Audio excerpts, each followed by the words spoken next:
से आप सबके समक्ष। यह बात उन दिनों की है जब महात्मा गांधी साबरमती आश्रम में निवास करते थे।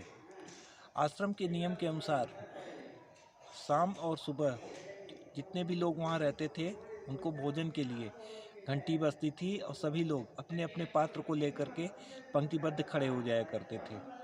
और उसके बाद जो लोग खाना पहली घंटी बजने के बाद जो लोग भोजन नहीं प्राप्त कर पाते थे उन्हें फिर थोड़ा इंतज़ार करना पड़ता था और दूसरी घंटी में उन्हें भोजन दिया जाता था।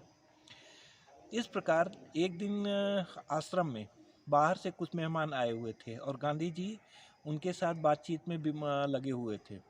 संयोग से उन्हें पहली घंटी सुनाई नहीं दी और थोड़ी देर बाद जब दूसरी घंटी लगी तो मेहमानों के साथ गांधी जी भी अपनी थाली लिए और उसके बाद आकर के सभी लोगों के साथ अंत में पंक्ति में खड़े हो गए।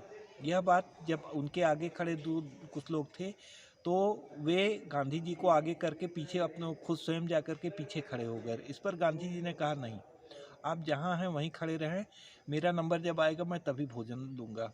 और इस तरह से गांधी जी ने आश्रम की जो मर्यादा थी और उसके साथ साथ आश्रम का जो अनुशासन था उसका अनुपालन किया और उसके साथ साथ जब उनका नंबर आया तभी जाकर के उन्होंने भोजन लिया।